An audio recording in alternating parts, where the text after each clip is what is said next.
Bapak, Ibu, dan saudaraku yang dikasihi Tuhan Yesus Kristus, bagaimana kabar Bapak, Ibu, Saudara semua pada saat ini?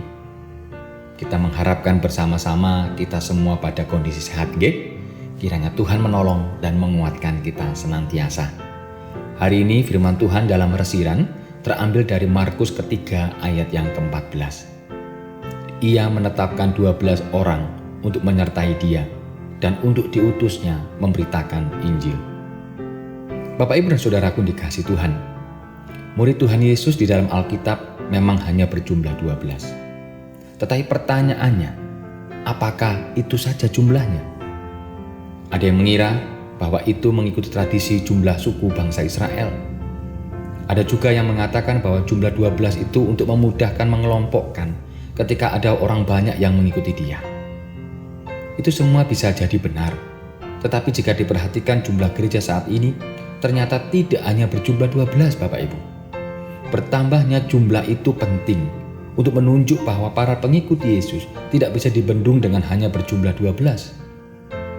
Tetapi hal yang perlu dilakukan dengan baik sekarang ini adalah bagaimana agar sifat para murid Tuhan Yesus bukan hanya menjadi milik 12 murid.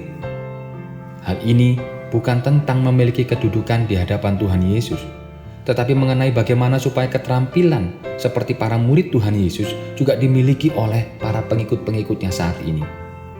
Oleh karena itu, setiap gereja tidak perlu mengaku paling hebat sendiri, tetapi malah bagaimana supaya belajar bersama-sama dengan satu dan dengan yang lainnya.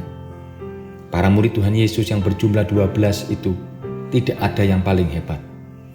Mereka masing-masing memiliki keterbatasan, tetapi juga disertai dengan kemampuan yang sesuai dengan niatnya masing-masing. Dalam sejarah, jumlah 12 itu memang perlu selalu diingat-ingat, tetapi jangan menjadi penghambat untuk menjadi lebih daripada itu. Jadi memang murid Tuhan Yesus itu memang beraneka ragam dan jumlahnya tidak bisa dihitung.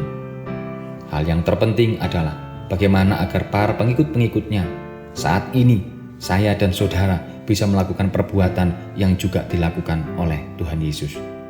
Mari kita senantiasa menundukkan hati, menundukkan pikiran kita, supaya hanya nama Tuhan dipermuliakan melalui kehidupan kita. Amin.